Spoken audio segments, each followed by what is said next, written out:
Oi, gente bonita! Que prazer que é estar com vocês mais um sábado em que a gente se encontra para fazer, juntos e juntas, o nosso clube de leitura aqui do Centro de Mídias da Educação de São Paulo.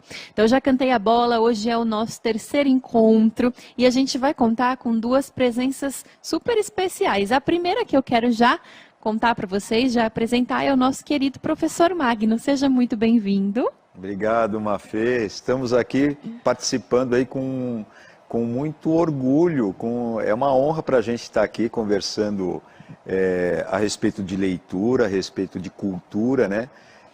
A gente de ciências, apesar de não parecer, nós temos aí essa característica de cientista, ficar pensando em algumas coisas que tem ali um viés construído socialmente que não tem nada a ver, né? Mas, na verdade, a gente precisa muito das leituras e adorou aí o convite. Vamos fazer um bate-papo aqui bem bacana, eu espero. E é muito legal isso que você trouxe, professor Magno, porque no decorrer assim dos encontros, né, do Clube de Leitura, a gente tem contado com a presença de professores, por exemplo, você de ciências, a professora Viviane de matemática, e a gente vai vendo que a leitura é para todos. Independente da nossa área ou daquilo que a gente mais goste, ela acrescenta, agrega para todo mundo. Né? É isso daí. Eu queria até, com a licença, de colocar assim, é um ponto de vista científico até, né? Que eu acho que a leitura ela faz uma coisa muito bacana e extremamente importante para a formação científica, sabe?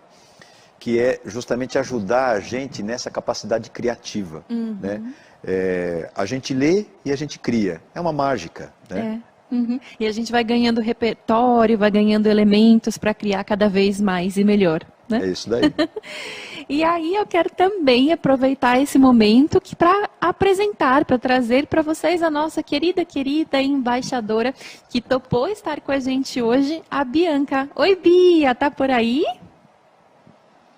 Oi, pessoal, eu sou a Bianca, como professora Mafelice, sou embaixadora do Centro de Mídias e também study grammar lá no perfil Study CMSP.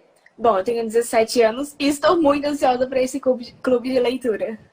Ah, querida, seja muito, muito bem-vinda. É um prazerzaço contar aqui com a sua presença hoje. A gente vai começar, então, a conversar um pouquinho mais sobre o Pequeno Príncipe. Por que eu digo um pouquinho mais? Porque no nosso último encontro, a gente fez, assim, a abertura, né, desta obra, O Pequeno Príncipe. A gente conversou um pouquinho sobre o autor, sabe, Magno, do Antoine de Saint-Exupéry.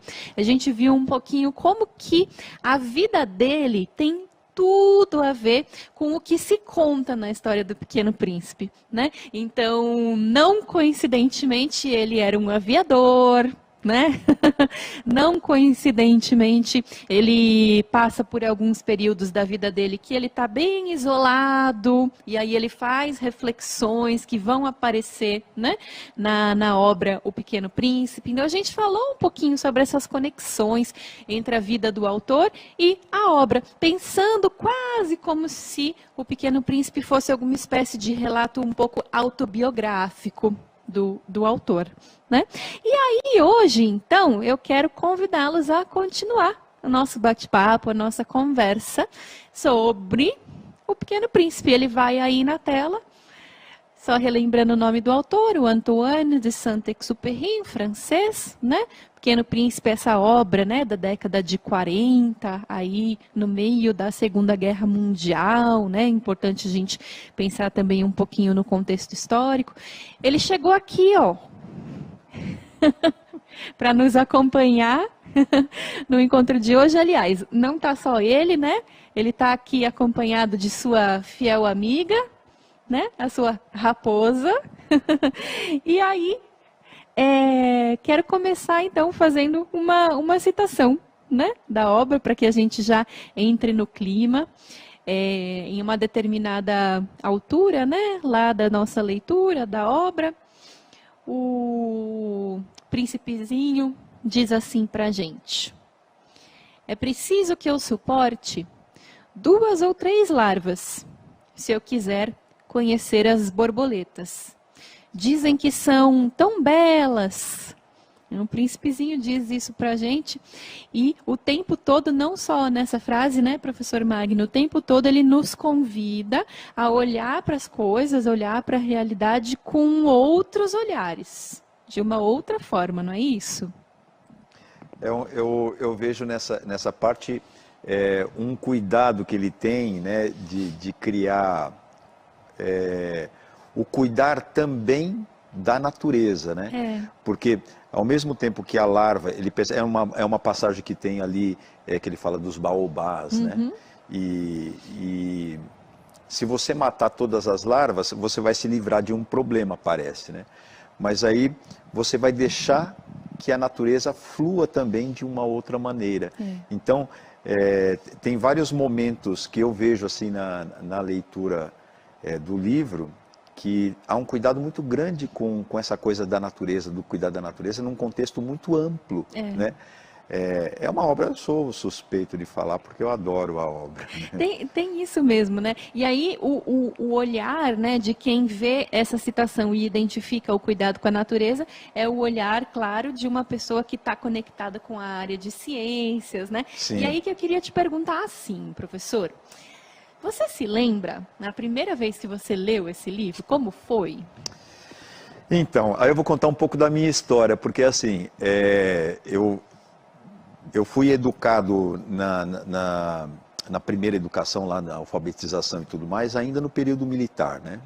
E os livros que a gente lia eram livros assim, um tanto quanto rígidos e tudo mais, que levavam a uma certa formação que era ali desejada pela sociedade, essa que é a verdade.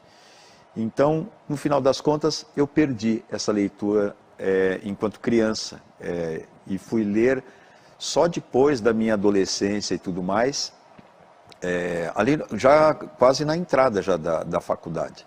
Aí eu fiz essa leitura e me apaixonei pela primeira leitura, depois pela segunda, depois pela terceira. Recentemente eu fiz a leitura de novo, não sei se eu posso dar o spoiler, eu vou falar depois, mais para frente, qual foi a última leitura que eu fiz. Mas a primeira eu já tinha passado já pela adolescência, o que eu lamento, porque a gente percebe que essa criação, enquanto você, numa fase mais tenra, dá até para pensar nisso. Talvez a gente pense assim como uma aventura só, né?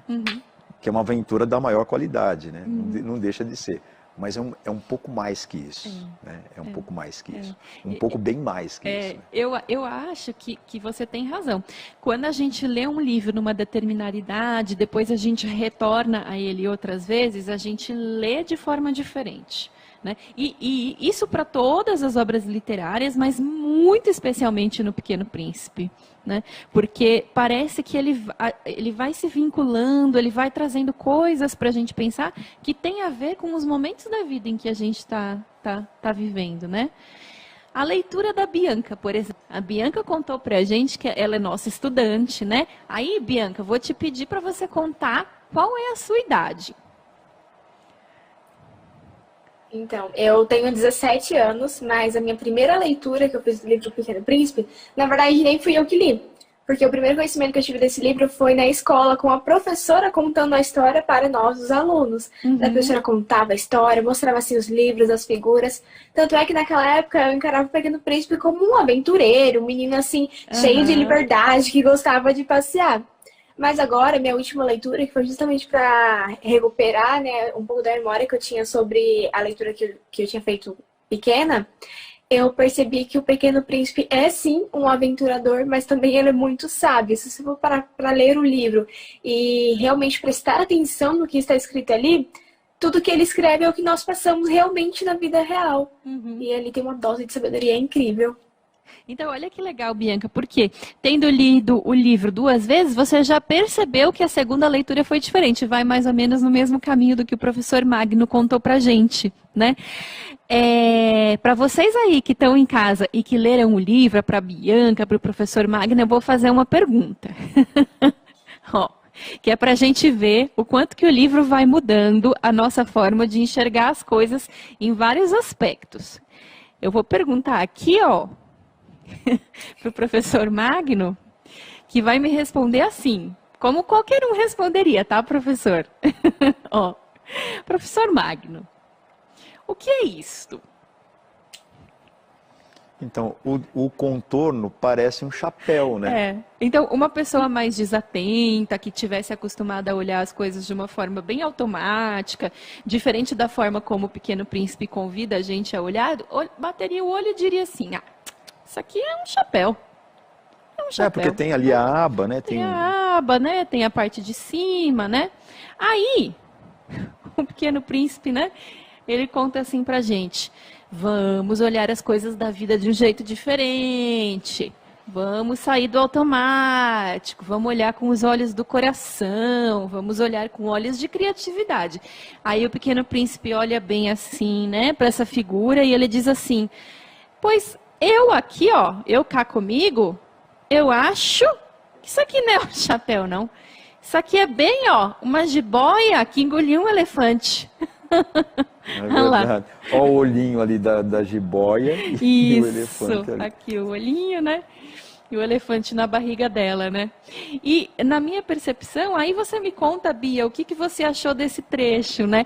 Na minha percepção, esse é o trecho em que o Pequeno Príncipe, e isso está logo no começo do livro, o Pequeno Príncipe ele já mostra pra gente que assim, essa não vai ser uma leitura como qualquer outra.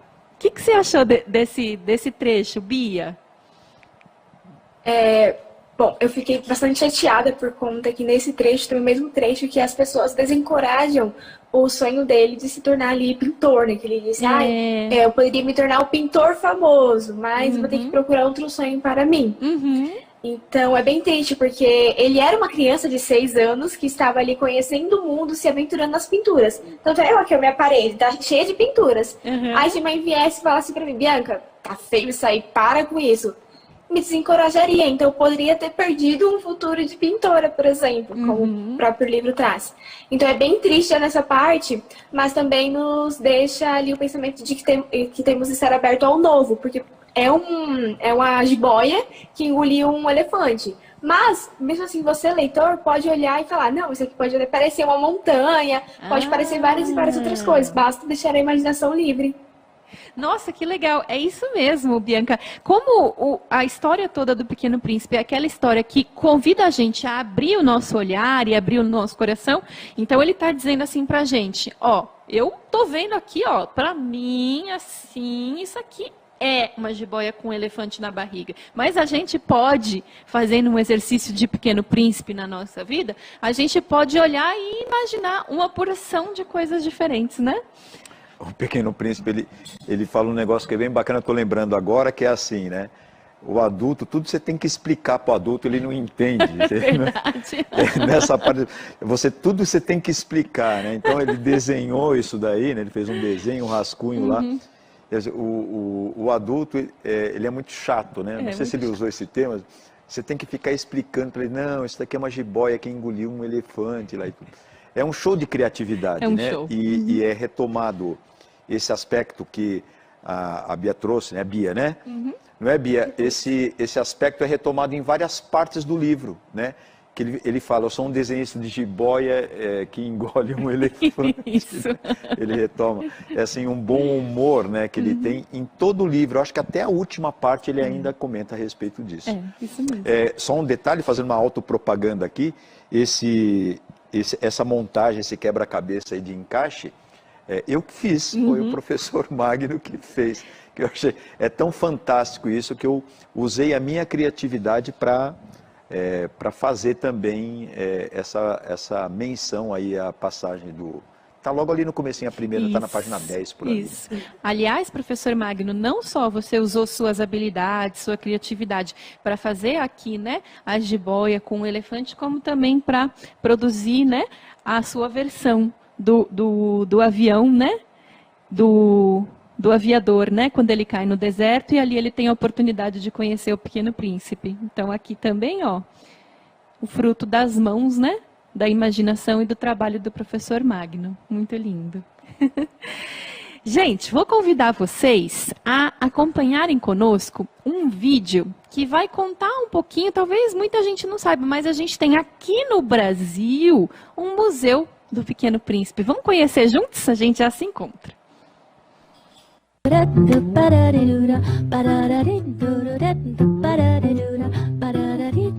Olá, hoje nós viemos conhecer La Grande Vallée, aqui em Itaipava.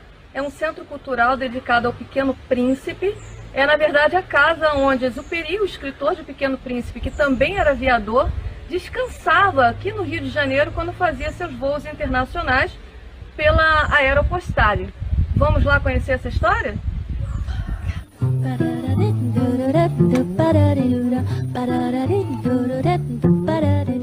La Grande Vallée, ou Casa do Pequeno Príncipe, é um sítio que foi refúgio de pilotos franceses, entre eles Antoine de Saint-Exupéry, que além de piloto era escritor e autor da segunda obra mais traduzida do mundo, O Pequeno Príncipe.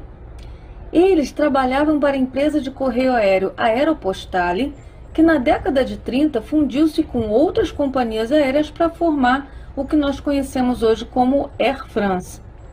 A visita à La Grande Vallée é cheia de histórias e curiosidades para se ver e ouvir, contadas pelo simpático proprietário José Augusto, que cresceu ouvindo essas histórias do próprio pai, que em 1938 comprou a propriedade. Além das informações recebidas pelo próprio pai, o senhor José Augusto fez muitas pesquisas, e o resultado é um rico acervo que reúne objetos, documentos, livros, cartas, fotos, entre outras coisas.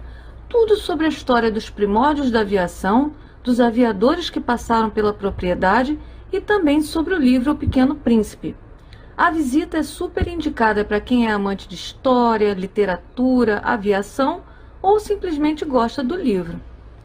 Para visitar o local e participar da visita guiada, é necessário agendar um horário. O valor do ingresso custa R$ 25,00 a inteira. No acervo de La Grande Vallée estão peças raras como um LP, lançado em 1957, que tem a história do príncipezinho narrada pelo ator Paulo Autran, com músicas de Tom Jobim. No final da visita é possível comprar lembrancinhas lindas feitas por artesãos locais, como esses quadrinhos feitos por uma senhorinha de 94 anos. Vou deixar aqui na descrição do vídeo o link para o site da casa, onde é possível obter várias informações. Espero que vocês tenham gostado dessa dica. Pois é, quem diria que Antoine de Saint-Exupéry tinha uma casa aqui no Brasil? Nossa, eu estou estupefato com isso. Eu também fiquei quando eu descobri. Excelente surpresa. Não é? Uhum. Sensacional. Aqui no estado do Rio de Janeiro, então, para quem tiver um dia oportunidade de visitar o sítio La Grande Vallée, né? Onde ele descansava de suas viagens, né? Quem sabe não foi numa dessas estadias que ele concebeu a história do Pequeno Príncipe, não é? Pode ser, pode ser. Então, pessoal, eu vou colocar aí na tela uma perguntinha que eu quero que vocês pensem bem nela. E eu vou fazer a mesma pergunta para o professor Magno e depois para a Bia. Professor Magno, a pergunta é: que aprendizagens, que reflexões a leitura do Pequeno Príncipe trouxe para você? Eu acho que é bem essa que a gente acabou de falar sobre o adulto, né? O livro todo, agora na última leitura, eu percebi assim, que o cuidado, na verdade, do autor é de manter uma visão infantil para as coisas que valem a pena na nossa infância. E a gente perde quando adultos. Eu não vou dar o spoiler, porque eu recomendo fortemente que quem não leu, leia, né? Mas em vários momentos do livro ele faz uma crítica e uma autocrítica ao mundo adulto, preocupados com algumas coisas. Eu vou citar só uma coisa: a gente é muito preocupado com velocidade, com rapidez e com essas coisas, e às vezes é importante a gente dar uma parada, prestar atenção nos recadinhos. Eu acho que essa reflexão é a maior que o livro trouxe para mim. Que às vezes é melhor a gente parar e pensar como criança. É essa que é a grande, de acordo com a última leitura que eu fiz. Talvez quando eu fizer as outras leituras que pretendo, talvez traga mais algumas coisas além dessa, mas hoje o que está marcante é isso. Que maravilha, que maravilha. O quanto que a gente vai ao longo da vida, né? Conforme a gente vai, sei lá, não sei se bem amadurecendo, mas a gente vai envelhecendo, né? A gente acaba esquecendo de certas habilidades, certos olhares que a gente tinha quando a gente era criança e que eram tão bons e que a gente pode fazer um esforço assim de ir recuperando, né? Legal. Bia, e você? Me conta, que aprendizagens, que reflexões que essa leitura trouxe para você? Eu gostei muito daquela parte lá que o príncipezinho tá passeando ali pelos planetas, os asteroides, daí ele encontra o rei. Daí o rei vai lá e passa uma lição para ele, que a gente só pode exigir aquilo das pessoas que elas podem nos dar, que foi até que o rei usou o exemplo. Se eu pedir para todos os meus súditos, que ele no caso não tinha ninguém na verdade, mas ele pediu para que todos os súditos dele mergulhassem no mar, pulassem, eles iriam falar, nossa, que esse rei é doido. Do mesmo jeito que nós não podemos exigir que alguém faça alguma coisa pra gente, sendo que aquela coisa está acima do que ele poderia nos dar. E também não devemos fazer as coisas para as pessoas esperando algo em troca. Devemos fazer com o nosso coração. Ai, que lindo! Então essa parte foi a que mais te tocou, que você sente que mais te fez modificar alguma forma de pensar, né? Sim, exatamente, porque ali o príncipezinho e também o rei, né, eles mostram que nós não devemos depender dos outros, não devemos esperar os outros. Temos que partir de nós mesmos e ir em busca dos nossos sonhos e também ter consciência sobre o que nós pedimos aos outros. Exatamente. E você sabe que falando um pouquinho nesse tema que você tocou, a relação nossa com os outros, que também é um tema que atravessa o livro todo, né? Não é precisamente sobre a gente enquanto indivíduo, mas a gente num mundo habitado por muita gente. E como é que a gente se relaciona, né? Com essas gentes que estão ao nosso redor. Então, tem uma parte que eu gosto muito, muito, muito, que me tocou especialmente nessa leitura que eu fiz agora, especialmente para o clube, né? Que ele diz assim...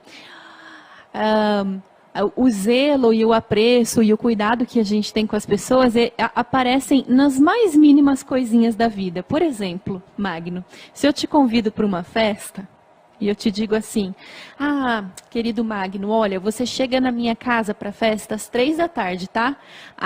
Mas desde as 2h eu já vou estar lá te esperando e, cadê o Magno? Que delícia quando ele chegar e a gente vai aproveitar muito, né? Então, esse cuidado, esse amor que aparecem nas pequenas coisinhas do cotidiano, foi o que ficou, assim, mais marcado para mim nessa leitura. É bonita essa passagem, né? E é a pura verdade, né? Quando você tem apreço por uma pessoa e a convida, você muito antes, né? Você fica ali naquela ansiedade de se preparar e preparar as coisas para aquela pessoa, né?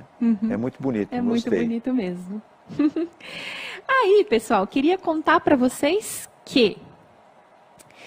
vou deixar primeiro na tela para vocês tirarem print, né? Para quem quiser reassistir o vídeo, a gente viu só um trechinho aqui no nosso encontro. E para quem quiser ver mais, ler mais sobre o Pequeno Príncipe, deixo também uma sugestão de um site da Aliança Francesa, né?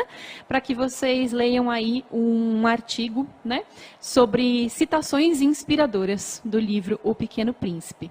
E eu queria, antes da gente se despedir, eu queria contar que nós estamos agora encerrando assim com chave de ouro na parceria do professor Magno, da Bianca, encerrando com chave de ouro esse ciclo de leitura do Pequeno Príncipe que durou aqui um mês no nosso clube de leitura do Centro de Mídias. A partir de outubro, nós abriremos um novo ciclo com uma nova obra que será escolhida por vocês. Assim como vocês escolheram O Pequeno Príncipe, agora está nas mãos de vocês escolher a leitura que faremos em outubro. E são 3 opções muito boas, vai ficar difícil aí para vocês escolherem, mas conto que se vocês acessarem esse link que aparece aí na tela, ou se preferirem também fazer a leitura do QR Code, né, ele vai levar para uma enquete. E essa enquete vai trazer as 3 opções de leitura para o nosso clube em outubro. Olha só, professor Magno, a gente tem Alice no País das Maravilhas. Que maravilha. Que ótimo, né? O Alienista e Micrômegas. Então, são 3 possibilidades. Qualquer das possibilidades vai ser maravilhosa, né? Eu já tenho a minha eleição. Conta lá. Alice no País das Maravilhas. E você, Bia, para qual vai aí a tua torcida? A Alice também, pra combinar com a minha blusinha, o vestido dela. No último mês, a Vivi torceu para o Pequeno Príncipe e saiu o Pequeno Príncipe. Agora vamos ver se essa torcida de vocês dá certo. Eu estou torcendo bastante, que aí eu posso participar novamente. Ou será muito bem-vindo. Inclusive, eu queria, já que a gente está falando aqui dessas coisas de envolvimento com a literatura, de compartilhar aí com todo mundo que a festa do meu filho de 1 ano o tema foi o Pequeno Príncipe. Vai a dica aí para quem faz essas festas e tudo mais. Tem até uma roupinha que ele usou. Vou mostrar para vocês. Que fofo. E aí vai a dica. A gente sempre tem a lembrancinha, né, Mafê, que a gente entrega. Nós entregamos um livrinho do Pequeno Príncipe de lembrancinha. Que legal. Que é uma coisa de incentivar também a leitura, né? Só para ter ideia de quanto que eu gosto dessa obra. Quer dizer que não teria ninguém melhor do que você para estar aqui acompanhando a gente hoje. Eu fiz questão, né? Foi um grande prazer. Eu te Prazer agradeço imensamente a tua generosidade de ter compartilhado suas ideias com a gente. Eu que agradeço, Mafê. E eu agradeço também a Bia. Bia, querida, muito, muito obrigada por ter estado aqui com a gente hoje, o primeiro de vários encontros que virão. Eu que agradeço a oportunidade, foi muito enriquecedora e obrigada por me fazer lembrar deste livro. Ai, linda. Com muito carinho, com muita honra, eu me despeço de vocês, mas já conto que é só um até breve, porque daqui 15 dias a gente está juntos de novo. Um grande, grande beijo, até breve.